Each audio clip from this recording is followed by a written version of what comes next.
Irreverent, entertaining, cool. You're listening to LA Talk Radio.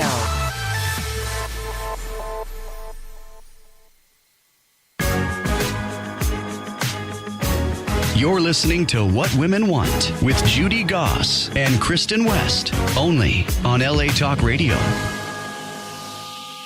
Good evening, everyone. Thank you for joining us and happy holidays. You are listening to What Women Want Talk Radio in the midst of this busy holiday season. We currently have over 10,000 listeners a show. I'm so grateful. We are on YouTube now. Also very exciting. That makes us even easier to access our past shows. And our show tonight is Entrepreneur Ambition. Whether you're driving home from work right now, having a glass of wine after a long day of work, or maybe getting ready to start rocking out your side hustle for the evening, it doesn't matter where you are or what you're doing. We are here with another fun show with conversation that feeds our mind and energizes our spirit. Entrepreneur Ambition. My co-host, Kristen West, poor Kristen, is out sick this evening, so I'm flying solo like the old days. I do miss her, though. My shout-out tonight goes to Matt Chasen, my new manager. Yes, I'm now officially represented, everyone.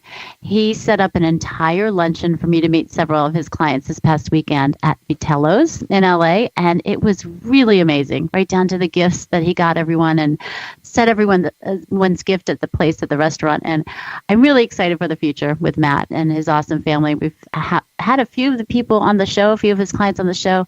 I met in person this weekend, so excited, and they're just also talented and special. Speaking of special, we had a really epic show last week with sensational guests, and we're ready to do it again. Are you ready? With entrepreneurs Allison Read and Stacy Francis this time. With the new year coming up, a lot of you are wanting to start new businesses, or maybe you already have. And I happen to feel a responsibility to give you a behind-the-scenes look at what it really takes to be an entrepreneur. You may be surprised at the grit and determination it takes to have your own business. The ups can be way up, and the downs can be debilitating. I want to mention our holiday gift guide on a positive note, though. Once again, even though Christmas is around the corner, oh my gosh, it's just a few days away, there are still host and hostess gifts to be given, right? The New Year's Eve dinner, the Christmas Eve dinner, that type of thing next week, maybe if you're going out to someone's house. Or you want to buy a great book for your vacation, you should check it out. We've got some amazing things on there, whatwomenwantnetworking.com, our holiday gift guide. And if you're interested in sponsoring a show here at What Women Want Talk Radio, please contact us at 888-954-5552. We not only announce you on the show, but give you some hefty social media love as well from more than one company across all of our platforms, which is really extensive. Our sponsor tonight, by the way, is Women for One, Kelly McNellis. She's the founder of Women for One, a place where women from over 50 countries share their powerful stories with the world. The founder, Kelly, has been featured on NBC and travels the world as a speaker, teacher, and workshop facilitator. So go visit womenforone.com. Grab your The Future is Female t-shirt or sweatshirt and a lot of other great accessories she's got on there for 2018 because it's all about the women. Okay, my background comes from fashion and publishing worlds. I was a high fashion model with Ford New York before becoming a magazine editor. And then after that, returned to the front of the camera as a TV host and a regular contributor on NBC and Fox. As a matter of fact, I'm going to be on NBC Connecticut this Friday morning, talking about how to speak your mind while minding your speech in front of your family for the holidays. Or you can use these tips really anytime. On the radio, in fact, you can catch me 11 o'clock news in Connecticut on Friday on NBC Connecticut, or we'll be posting it also, of course, on our Facebook page and our YouTube page. I also founded the company What Women Want Networking 6 years ago. We have several regional chapters spanning from coast to coast, and I'm also a St. Martin's Press author and the mom of teenage twin girls.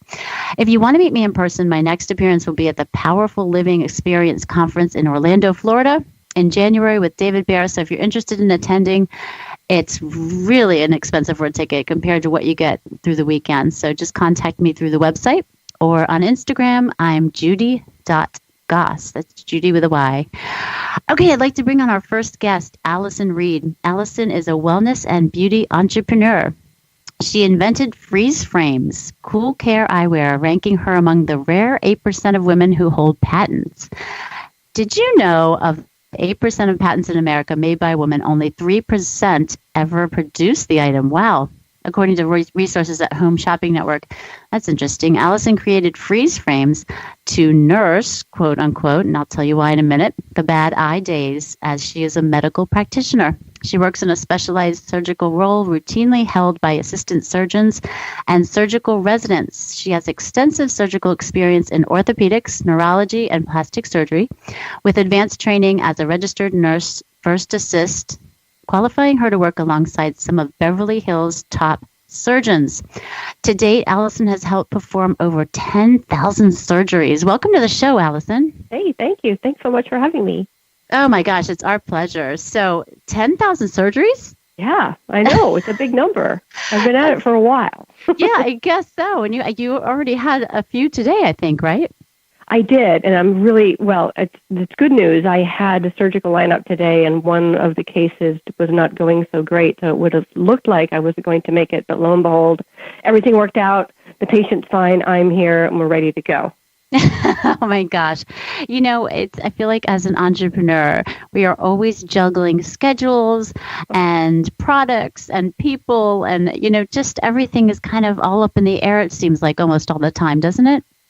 Well, yeah, I think that's what I mentioned to you earlier when it looked like I was not going to be able to participate today, which really would have been sad. But entering the world as an entrepreneur makes you choose a lot between things that are important to you. So I think I said to you it was Sophie's choice for me all the time, because I'm choosing between something I love or a work that's important or a work that I'm aiming to do next. The new business, the current business, the one that's making me pay the bills, and the one that hopefully will end up paying the bills. You have to choose. And they're all important, so it's very difficult to ever know if you're making the right decision. And you disappoint a lot of people along the way, I think. Oh, my gosh, totally. And you were a featured business in our What Women Want Networking National Conference in Atlanta, so thank you for supporting us. And I got to try these fabulous FreezeFrames on the red carpet and got to take pictures with them. And it's a genius invention. So first of all, tell us about the frames, and then I want to know what your light bulb was that inspired you to invent a product like this.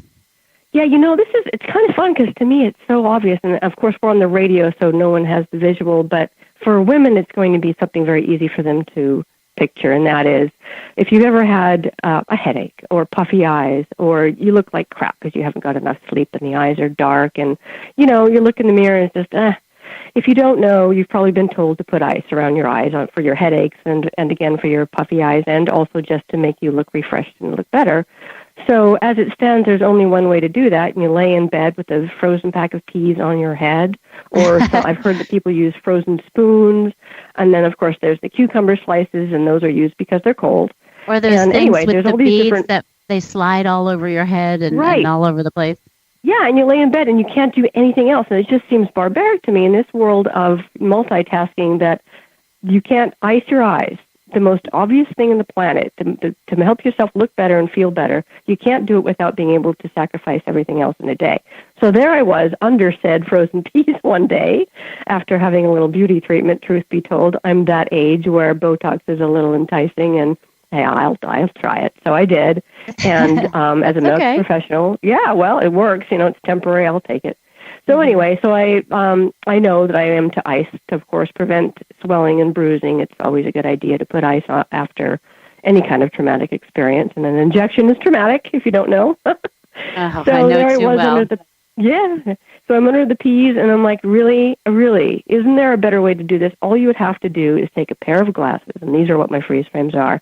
They're simply a pair of sunglasses that have little attachments on the inside of the frame, and the little attachments are tiny gel pads, little ice packs is what they are, and they attach on the inside of the frame, under the eyes, atop of the eyes, and across the unibrow section for boys. So you can put them on, go about your business, and be icing at the same time. Well, it's really brilliant. And the pads are attached with magnets. Yeah, so you have your choice. You can wear the sunglasses every day. You can wear them to your let's say you have a date, and the date's, a lunch date. Well, wouldn't it be nice to show up at your date looking your best, so you can take your little gel pads, throw them in a cup of ice, throw them on your sunglasses while you're driving there. And I'm sorry, I shouldn't say driving there, but after you get there, take them out of a cup of ice, put them on the inside of your frame, and it takes just a few minutes, and you look better, and you feel better, and it's your same stylish sunglasses, so nothing needs to change. You don't need to bring anything extra except Okay, that. let me bring you into my life. It's at the stoplight where I would dip my hand into the ice cold water and throw them on.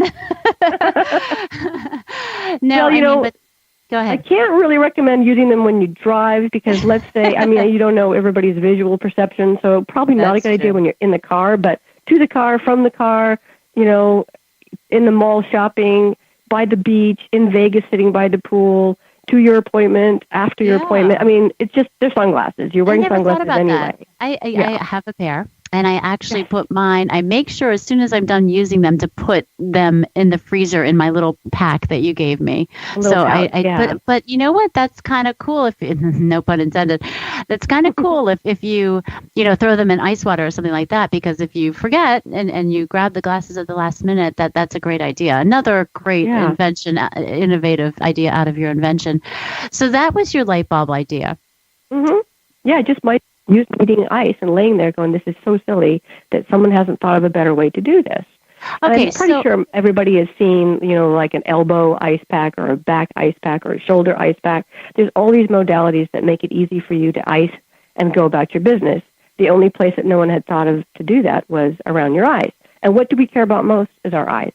So well, exactly. And that's what we look at every time we see someone, even for the first time. Yeah. And so I'm going to bring Stacy on now, but I just want to, kind of put a thought into your head, because from the peas, the frozen peas in the package, to these glasses, it's not an easy road. And you were like, oh, we just, I came up with the simple solution of that's not so easy. It's easier said than done. Let's put it that way. Oh, so, yeah. It sure sounded easy when I thought of it. Yeah, exactly. Now you could say it's easy, but I know there's a lot behind that. Oh, so it's still not easy. Yeah, no, for sure. So I'm going to bring Stacy on, and we're going to find out about what she does, and then we'll come back around to you in just a few minutes. Okay. Stacy Francis is the president and CEO of Francis Financial, Inc., a fee-only boutique wealth management, financial planning, and divorce financial planning firm dedicated to providing ongoing comprehensive advice for high-achieving women and couples in transition. Now, Stacy has over 18 years of experience in the financial industry. Stacy is the founder of Savvy Ladies, a nonprofit organization dedicated to educating and empowering women to take control of their finances. Savvy Ladies has helped over 12,000 women through free one-on-one financial counseling, workshops, and retreats. She is a nationally recognized financial expert, being one of 20 of the nation's leading wealth managers on CNBC's Digital Financial Advisor Council, a member of the Forbes Finance Council, as well as an expert contributor for the Wall Street Journal. Welcome to the show, Stacy. Thank you. Thank you so much, Judy. It's great to be here. Do you have time to eat and sleep? Sometimes. Wish I had to think a moment about that. Not so easy. I will tell you, I sat down for my first 15 minutes of sitting down yesterday and just put my head in my son's lap and was snuggling. And he woke me up 15 minutes later and he said, Mom, you fell asleep on me. Oh. So I said, okay, no problem. I'm going to go to bed. So I went to bed before my little ones last night. I was so tired. But I love what I do. And I think that once you figure out what makes you excited, what makes you tick, it keeps you going. It really does. Totally. And I happen to know a little bit of your story. You figured this out at a very young age, didn't you?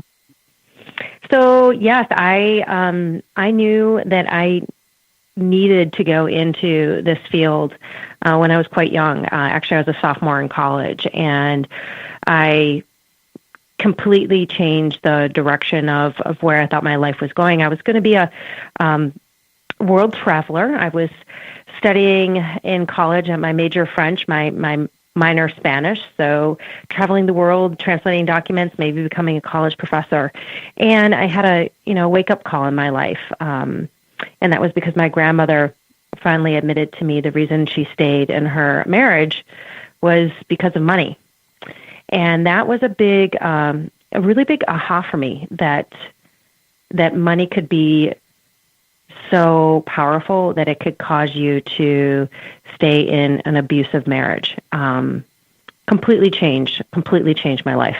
So you knew her marriage was abusive from before, or did you find out at that point? I grew up seeing it. I grew up seeing it, living it, and myself having to be taken out of situations to be protected as well.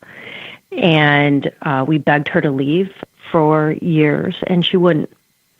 And it was just something that I couldn't, as a woman, I couldn't understand how you could let anyone treat you that way, let alone someone who was meant to be your fiercest, most wonderful advocate, the person who was supposed to love you the most, your husband. And so when she told me that, I'll be honest, it scared me so much that I moved from French to all my studies going to finance. And I've never looked back. And I will tell you, a lot of it is fear-driven of why I have dedicated my life to learning about money, fear that could happen to me. But it's also become such an important part of my life, because I realize for women, no matter what we tell ourselves, we got this. We got this. This money thing is not so complicated. Not so complicated. It really isn't. That can make such an impact, observing. I mean, if you're in college and you realize, oh my gosh, I want to change from my foreign major to finance because that's my passion. I'm interested in it. And my family just doesn't know a whole lot about it. And I'd like to, I would like to be more knowledgeable. But to live through a situation like that for so long and then have a decision made such as that, you're lucky in a way that you have that passion fueling you, because it's not so easy being an entrepreneur, is it? It seems so glamorous. Oh, my own hours and, my own business. I know, doesn't it? Doesn't it? Especially on TV. I mean, they make it seem really sexy. Yeah, and that you definitely do need that passion. And Allison had mentioned before, it's not always an easy path, and there's a lot of obstacles. There really are. And the biggest thing I think that I have learned is that grit, and how important grit is, that you're going to get knocked down and things are not necessarily going to always go your way. But those are the times when you see a successful entrepreneur break away from the pack versus an entrepreneur who becomes one of those awful statistics, those statistics that, essentially 1 in 10 businesses will be successful and still in business 20 years from when it was started. Pretty scary statistics. And grit really has a big piece about it. It is. It's such a low percentage of people successful. Allison, we're talking about your frozen peas. So how did you get from that to these gorgeous glasses that are so, practical and such an innovative idea? What was your first step, Allison? I think maybe she might have her phone. I was so good to put it on mute that I figured. You are good. I love it. I was blabbing away. You should have heard my last few sentences. They were genius. But anyway, no, sorry. Well, that was I'm your a girl, practice. I was saying, and of course, style is not something that's far from most of us, I don't think. With, part of being a girl is to be able to identify with what we think is attractive for ourselves, especially. So I like sunglasses in the first place, so it wasn't that hard. So my first step was to try to identify what was a fashionable but universal look of a sunglass, because, medical sunglasses are always so tragically ugly. So although the function of my glasses is really the point, I thought, well, why not mix a little style and function together? I can do this, and then that makes it more fun too, right? Mm-hmm. So I did that. I took a pile. I don't know anything about designing anything, but I took a pile of prints of sunglasses and put them together to try to find out what was customary for frames and styles and measurements. And you had to go out and find someone to make a prototype and all that as well. Yeah, right? No, I did that with a 3D printer. That was great because I could really tweak it and play with it. It's kind of expensive, which is everything when you have a new product, a new invention. It's all very expensive. But it did save time and give me some hands-on. You can put your hands on them and feel them. And also, of course, as the glasses needed to be medical, they had to serve a function. So I needed to make sure that the frames of the glasses would sit on the areas of the anatomy that causes the trouble. The nerves across the upper eye and the under the eye recesses where the puffy bags occur. I don't want to go on about that because we know it all too well. Yeah, for sure. It's so tedious. And Stacy, I'm sure you agree that you building your company, especially in the financial industry, it must be really detailed and crazy sometimes, right? I mean, I can barely get through an Excel sheet column of adding numbers up. Well, I will tell you today with the Tax Reform Act passing, beyond busy day. Oh my gosh. Communicating that. And then, of course, we're only looking at a few last days in 2017 where we actually can make changes and save our clients a lot in taxes. So, yeah, being nimble and being willing to make changes and put the hours in when you need to, I think is also a really big piece of being an entrepreneur because just as you had mentioned, Allison, you were working with a client and her surgery wasn't necessarily going maybe the way you had hoped, and you sometimes have to miss things, and it's not an easy thing, but that's too what makes being an entrepreneur difficult. But then you get those times when you can take half days on Mondays and Fridays. I take half days Mondays and Fridays, and wow, that's pretty darn amazing too. I haven't seen any of those days yet. I was going to say you didn't do that from the very beginning, though. No, that's true. But I must say this, though, I'm a golfer, and I can, I can't do surgery on the golf course, but I can certainly field phone calls for my FreezeFrames company, in between putts and such. So that does make it attractive, the idea to take phone calls rather than being in a physical place. Yeah, for sure.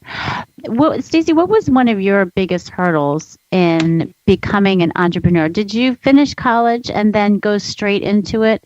And what was your story there? I finished college and I actually went and worked on Wall Street. I was an investment banking analyst and worked at a company. I was the only woman out of 50 men in my division. So that was an interesting situation. What I really took from that position was, again, this numbers thing that I was so intimidated about. Excel spreadsheets scared the bejeebers out of me. It's not as frightening as I had made it out to be. It started to give me confidence, and slowly over time, I realized I could really truly make this my career. But the only thing is this working for large companies and doing mergers and acquisitions and IPOs. I'm not getting the warm and fuzzies at night about this work, and so that's what really made me decide that let's take this and let's change some woman's life, and let's launch a charity in honor as a love letter to my grandma, and let's start a financial planning firm that helps women who want to get divorced, who need to get divorced, and who especially need the financial advice. So then I launched my company, and I can't believe it. It's been 15 years. I launched it when I was still quite a baby. I was 27. And when did you launch Savvy Ladies? I launched it before. Because my commitment was always to honor my grandmother. And Savvy Ladies is so special because we work with thousands upon thousands, free of charge, women who can call into our helpline and get free one-on-one help with our certified financial planners. And then we have 70 different programs a year that we offer, both live and online, and a fantastic database of hundreds of recorded TED Talk-like subjects on everything you can imagine about finance. That was the most important thing for me because I feel like had there been that support from my grandmother, it would not have guaranteed that she had the courage to leave, but it could have given her a better chance. What a phenomenal resource for women. Congratulations. Kudos to you for providing that for women who can't afford, or maybe don't make the minimum, amount of money for a financial planner, that type of thing. So that's really amazing that you're doing that. Yeah. And what I find is, a lot of women who don't meet that minimum, that $1 million minimum, which many advisors have, they actually need the help even more so. Every dollar they have has to work so much harder. And old, poor, and alone is not the financial future any woman deserves or dreams of. But when we look at the long term, it's women who we see struggling the most financially in their old age. And we've got to change that. We've got to change it. And we can. And it's all just about, letting women know what they need to be doing and giving that support. So there's so much opportunity and so much, we're going in such the right direction. And I feel so positive that women and poverty is going to be a thing of the past. Talk about ambition, Allison. Isn't that amazing? I'm telling you, we're going to need to have a conversation after this phone call. For one, Stacy, when you mentioned the tax reform, of course, that affects everybody. So yes. When you have a couple businesses under your belt, this is something I really need to know about. So, and as well, your resources. I've never met a girl who's been in charge of a finance company. So this is a nice evening for me. Well, yeah, it's nice of you to say. It's interesting. What you also said, Judy, about how few women take out patents and then actually act on them. We see in the financial field too, not many women taking leadership roles. 1% of all financial planning companies have a female owner in it, and it may only be one of 10 partners that's a female, and that still gets thrown in that bucket. So there really, I love, Judy, what you're doing here, because entrepreneurship can be such a magical path for women. And I feel like we're holding ourselves back, and not enough women are taking the leap into starting their own business. What would you say to a woman who's listening out there that wants to start her own business? Not, whether it's in a man's world, quote unquote, or not, like you have. What would you say that she would need the most of? We were talking about needing grit and determination and, resilience and everything else. What would you say that number one thing is that people would need? I'm going to put that financial planner hat on, and I'm actually going to say an emergency fund, so that she has some money that she's put aside, squirreled away, so that if she starts the business and she's not able to pull profits for the first year, the second year, or the third year, and for me, it actually even took longer than that, that she's going to be okay, and that she's not going to find herself dipping into her 401k or God forbid, using credit cards to finance it. So that would be my biggest financial planner hat. And there are lots of ways to do it. And a lot of people will moonlight and create their businesses at the same time of working a full-time job, and then slowly make that transition. Other people just continue to keep their nose to the grindstone and save every nickel and penny and then make that full launch. But it's amazing what options money gives you, not only for, starting a business, but as we know, money, fair or not, gives us a lot of options in life. That's a freedom. That's great advice, to make a foundation before taking that leap, right? Allison, I believe that, are you in the so is your product considered an accessory? Is that where you are right now? No. See, unfortunately, I'm only brand new, so it's still a matter of messaging, because what my product is, it's a delivery device. It's a treatment delivery device that happens to be sunglasses. So when you first look at them, if they're sitting on a shelf or in a newspaper or in a magazine page, you'll see a pair of sunglasses, and you won't understand that it's not sunglasses. They happen to be, but they are a treatment device. So the future of these, of course, is any kind of cream or treatment or hot, cold, dry ice therapy. They're all treatments that go onto your eye, and it's only one. The glasses are a way to provide that treatment.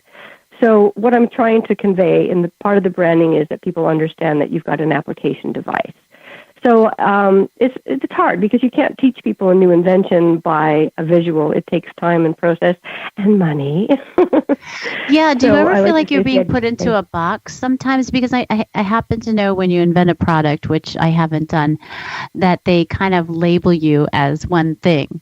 And when you're inventing something, it's new and it's different and it's, sometimes not a category that other people have. Do you find that issue? That is exactly the hurdle that I'm facing now, is it takes time to teach that it is not a sunglass. And it is, is it a beauty item? Is it a medical device?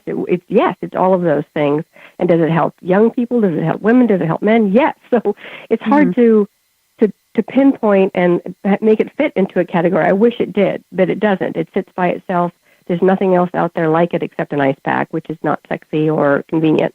So to answer your question, there is no category. So I'm reinventing a wheel a little bit here. So when Stacey was answering about what it takes to be an entrepreneur, that was my participation to this, is that you have to you have to understand it will take time, way more time than you'd like it to. So, well, I had the same problem in building my networking company because it wasn't. Back when I started it, I had my first event April 2010. Okay. And back when I started it, I became an official company in 2011. No one had ever heard of networking, combining the business with the inspiration. Now it's like, okay, you need to be inspired and the positive thinking and everything else that you need. It's so much more about, it's not just about marketing and sales, but it's so much more than that, so many more layers. But back then, people didn't understand that, and they would go to a networking group, and it was for precisely building their business or meeting contacts to further their businesses. So I kind of had the same issue. It was almost like, yes, we're a networking group, but we do so much more, And I got told many, many times, you can't be everything to everyone. So, how do you narrow that down to an audience is part of the problem. Stacy, did you ever come up upon that? Definitely, I definitely have, and it's something that I think we all have to watch out for and try and be ready for the curves that come in our way. The messaging is so hard. I'm thinking with the financial industry. Oh, my gosh, yes, it's got to be even harder. There's, what do they call it, compliance and all kinds of fun stuff in there. And we all look the same. I mean, maybe I look a little different because I am. You're gorgeous. Well, thank you. Thank you. I appreciate it. I'm going to tell my husband that and my children. But most planners get them on the phone. Exactly. You tell them. We all sound the same, and many of us look the same. And granted, I'm a woman, and so that does make me very different. But messaging is really clear, really important. And I have to tell you, I took a big step out of my comfort zone 3 years ago.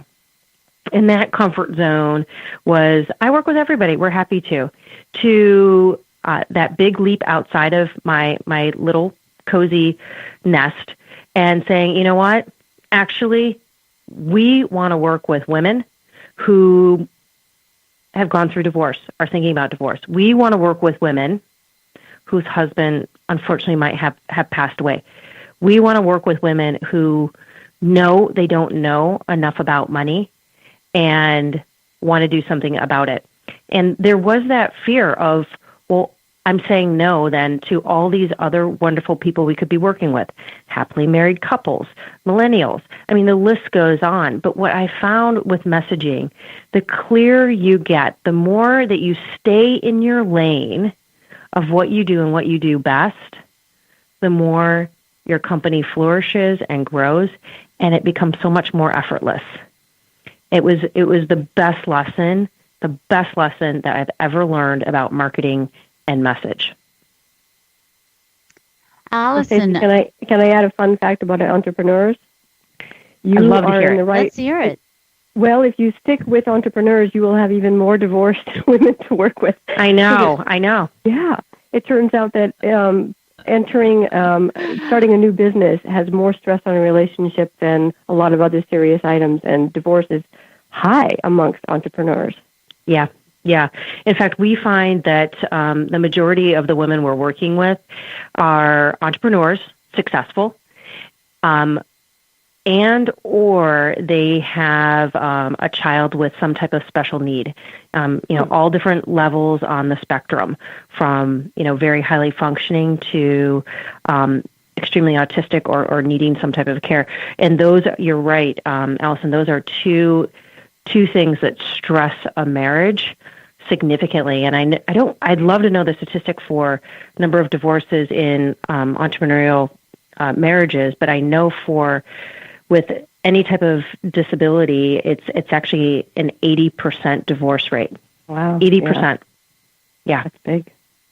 Yeah. That is big. I mean, and I can understand that because of what we were talking about before, that entrepreneurship is such a roller coaster. The ups can be so up, and the downs can be debilitating. I mean, my family went through bankruptcy, with the recession and everything that happened back in 2008. And I mean, we had twin babies, and our house went on the auction block, and it was just a mess, and it really debilitated us and our lives for several years. So, but then the good times and the other things that happen are way out of the atmosphere, fun and rewarding and so special. So it is a very rocky road. That's for sure. I did read another thing about entrepreneurs that said if you're an entrepreneur and you're frightened, congratulations, you actually are an entrepreneur. So living in fear is really part of the process. And if that fear wants to chase you away, then I understand it, but that is by definition what an entrepreneur is: someone who just lives in fear. Yeah, it stands in the face of it, right? Allison, there's no guarantee. There's how long have no you been guarantee at that this? any of this is going to work out. How long have you been at it? Me, Allison, I just started this 2 years ago. So I'm a baby. You are a baby. Oh, you've But come really far. Yeah. Yeah, but I thought when I came up with it, I'm like, well, this is a slam dunk. It's so obvious. It's so easy. Everybody's patting me on the back. No. No. Yeah, no, for sure. What steps have you taken out of your comfort zone? Like, what's the biggest one you can think of that really made you feel like, oh my gosh, I can't believe I'm doing this? Well, it's the money for me, for sure. And I got divorced. Oh, wow. I am that statistic. But it's fine. My husband is still my friend. And he works for me now, and it's fine. But the money, because, I'm 50-some years old, and I should be tucking all that money away. And I'm kind of savvy about money. As I was single for a long time, so I knew that was important, just like Stacy's talking about. I took awareness of that early, that girl or no girl, I know I needed to have some cush. Everybody does, right? So the fact that I'm throwing money away into something that there's no guarantee while I'm in my 50s and I'm not married, not very comfortable. So but that's what I've been doing.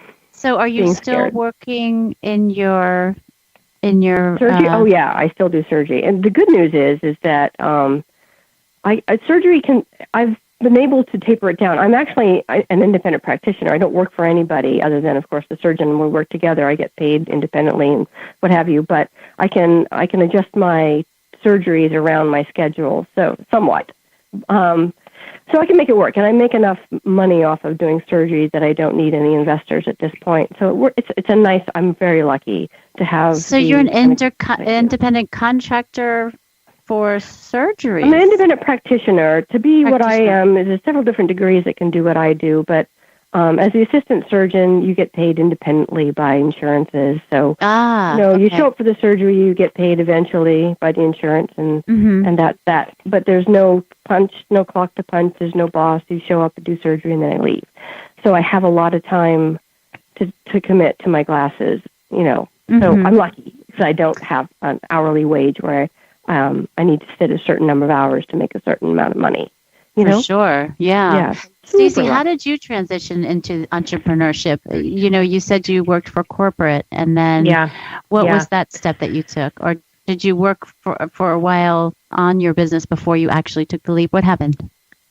So I moved from investment banking and ended up at MetLife doing some work there. And, I just found it wasn't a good fit for me and what I wanted to do. I wanted a fee only. I wanted an independent firm. And I wanted to be able to support my charity, not as a marketing arm to get clients, but just as a real charity and have it work with women who had money, but even more importantly, I feel women who didn't have money. So the way I got there is that I saved up. I was that, taking a longer path, and I knew pretty early on that whatever I was going to need to do in life, I was going to need to have money. And I think it comes back to that, watching my grandmother feel like she didn't have options because she didn't have her own money.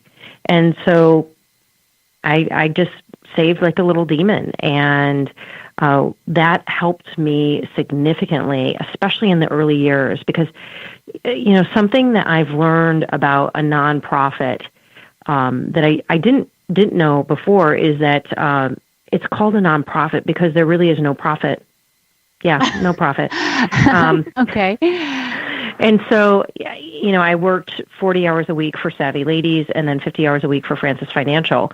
Oh, geez. And, those 40 hours I was working for Savvy Ladies, I was not getting any compensation. And if anything, pouring a lot of money in it to make the charity function the way it needed to function. So for me, being really smart about saving as much as I could before to fall back on and have that cushioning until I could really earn enough through Francis Financial to support both the charity, but then also support me. It took some time. And the other piece I did is I just got really smart about, starting a business on a shoestring, which I'm sure many of your listeners can identify with, and just being really smart about keeping my costs down. I mean, even things like, it sounds crazy, but like not buying meat, because meat was really expensive. And so that was kind of a splurge for me when I went to go shopping. And not an easy thing, but I have to tell you, the more money you're not spending, the more money you have to make your dream go further. Mm-hmm. That's a good point. To really watch what you're doing there. Allison, you were talking about that you don't have investors, so you're not at that point. Would you consider it for the future? Or, if you were scaling, what happened if you got on one of those shows, Shark Tank or The Profit? What would you consider it? Well, you've opened, yes. So I know what makes my company attractive is the fact that I don't have investors. So, and like Stacey, I've been trying to be as smart as possible as where I put the money into the company so that it helps turn it into the next step. But to answer your question, it's difficult to answer that question because I have been approached by Shark Tank and I'm not allowed to talk about it right now. And I guess what it comes down to is where they can help me, where I have weaknesses, because I have a lot. When you try to figure out how to make a new invention work, I don't have all the answers. So for someone to come along and help me, it would need to be a place where I don't have answers and they can step in. So it didn't even need to be money. It needs to be other things sometimes, contacts and marketing and social media. A teenager could come in and help me right now. But so yes, I would be willing to take investors, but it's hard to do because it does make you less attractive to another set of eyes. So I tiptoe and try to do everything myself with the hopes that it makes me look like a better business to be involved with. Mm-hmm. And don't tell Shark Tank I told you this, but the exposure would be incredible. Oh my gosh, even if you turn them down, some of these people get on, and I know they're not on there. They never even, would consider accepting investing, and then they turn down, so much money. Can I tell you a secret about that? You won't tell anybody, right? Judy, Stacy. Go for it. Gold sharking. There's only 10,000 people listening, but go ahead. Yeah, they won't tell anybody. But it's called gold sharking, apparently, when you go on Shark Tank with no intention of participating in their offer. You're just going on for gold sharking. They have I like a name the term. for it. Yeah. Yeah, it's kind of funny. Oh my gosh. Imagine that, gold sharking. Gold sharking. As if. So they look for that in the show. I know that. For sure. They have a lot to offer, that show, so I would love to be a part of that. So, and The Prophet, too. I don't know if you've ever seen The Prophet. Yeah, I have. I've seen bits of it. And and this is what I love about you two also, is that you're such astute businesswoman, and you're so warm and friendly and love to help people and support women. And, it's just, you don't have to be a business person, quote unquote, that's stereotypical. You still can have that warmth and still have fun at it, and if it's your passion and all that. Isn't that right? Yeah, well, every step in life, the more people you engage in, if you care about people, they're going to care about you back. And I mean, my first job is about caring about people to the nth degree. So, I mean, what makes you feel good at night? That's called sleepability, and you have to do things that make you feel good at night. So, making money is nice, but having personal engagement and helping and being helped at the same time, it's a nice way to go to sleep at night. Yeah, absolutely. And Stacy, I know that you think that same way also. Yeah, no, I have to say that the more love and care you give out, the more it comes back. It really does. And the one thing that people do worry about, well, what if you're taken advantage of? What if you are great with your employees and give them unbelievable amounts of vacation, flexibility, flex time, and remote days? What happens if you're taken advantage of? And it happens. And you know what? And it doesn't mean that the fact that I was so supportive in giving all these benefits was the wrong thing. 99% of employees are going to take that, be appreciative, and be so loyal, and be unbelievable partners, unbelievable supporters, and allow you to live your life, because that's what my employees have allowed me to do, is to actually have a life and see my kids, which is really, really important to me, because there were many years when, unfortunately, I didn't. My maternity leave with my son was 3 days. My daughter was better. It was 3 weeks. But what I have learned over and over again is to just be that person you wish someone was to you, and it will always serve you well. And every once in a while, you'll have a surprise of someone that disappoints you. But that's going to be by far the outlier, not the norm. What enterprising women I have on the show tonight. I am so happy and thrilled and proud of you guys, really, and for letting our listeners know about, all that you've been through and all that you have learned, so we can really spread the word, with everyone out there that's listening. Allison, I hope to see you on Shark Tank or The Prophet someday. Where can we get a hold of you? How can we follow you? How can we get a pair of these awesome glasses? I already have a pair. I'm very lucky. Yeah, thank you for that. Nice. They already are available on my website, which is www.freezeframes.com, and I'm on all the social medias, and the Instagram, the Facebook. I'm learning. So and they're all featured in our holiday gift guide.